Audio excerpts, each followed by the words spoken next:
Коронавирусные ограничения в Коми могут сохраниться до конца года. Об этом заявил Владимир Уйба на встрече со студентами Сыктывкарского университета.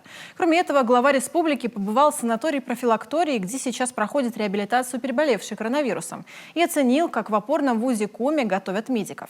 Евгений Стокас расскажет подробнее. Санаторий-профилакторий Сыктывкарского университета с сентября принимает для реабилитации переболевших COVID-19. Здесь по рекомендациям Минздрава страны разработали программу, состоящую из 5 направлений реабилитации. Это лечебная гимнастика, физиотерапия, лазеротерапия и не только. Гипокситерапия – это горный воздух, то есть пациенты дышат приближенным к горному воздуху с концентрацией кислорода. Следующее – массаж грудной клетки, активное растирание и трофика мышц дыхательных, чтобы они в акте больше участвовали в дыхании. Таким образом, неповрежденные альвеолы, есть поврежденные фиброзом, чтобы неповрежденные брали на себя функцию поврежденных. За 5 месяцев здесь пролечились уже более полусотни постковидных больных. Это студенты, преподаватели и просто те, кому нужна реабилитация. Восстановление после болезни требует специализированной помощи, поэтому желающих хватает. Реабилитация сейчас будет востребована и очень долго. Да. Объем большой людей, которые пострадали. А через дорогу от профилактория грызут гранит медицинских наук будущие врачи. Ангелов-хранителей в белых халатах готовят с 2014 года. Здесь расположились симуляционные лаборатории, оборудование для имитации родов, реанимации, хирургическое оборудование и биологическая лаборатория. Один из самых впечатляющих – интерактивный анатомический стол Пирогова. Это очень практичное, удобное приспособление в медицинском институте. Оно помогает студентам лучше понимать анатомию. Это, конечно, не живой препарат, не живой человек, но все равно это очень удобно. И вся информация, которая важна для студента, она собрана вот здесь.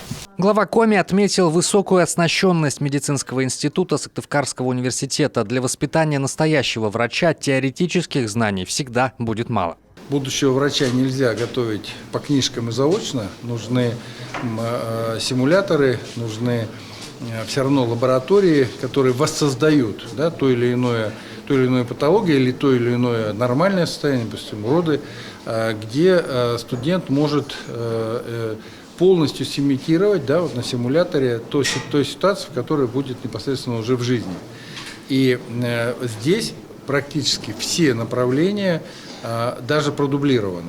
Уже на встрече со студентами Владимир Уйба в Татьянин день вспомнил про свои студенческие годы. Так, однажды будущий глава Коми принимал роды в поезде, а любимым предметом была анатомия, потому что ее пришлось штурмовать. Студенты спросили главу, когда снова начнутся массовые мероприятия, по которым в университете очень скучают. Владимир Уйба объяснил, что для возвращения к доковидной жизни необходимо привить как минимум 60% населения, а этот процесс может затянуться. За 10 месяцев можем привить 200, максимум 300 тысяч. Да? Это мы только подойдем к тем расчетам, о которых я сказал, 360-400. Соответственно, до конца года мы все равно будем в режиме так или иначе сдерживания. Насколько быстро пройдет массовая вакцинация, будет зависеть и от работы наших медучреждений, и от промышленных мощностей поставщиков вакцины. Владимир Уйба также поделился со студентами, что успел и сам привиться от COVID-19. Глава региона объявил, что республика приложит все усилия, чтобы минимизировать кадровую проблему с медиками, особенно на селе. Для этого в Центре медицины катастроф создадут отдельное мобильное подразделение, бригаду узких специалистов, а для медиков на селе будут создавать самые комфортные условия. Об этом республика позаботится. Евгений Стокас, Роман Боровиков, Юрген, Сыктывкар.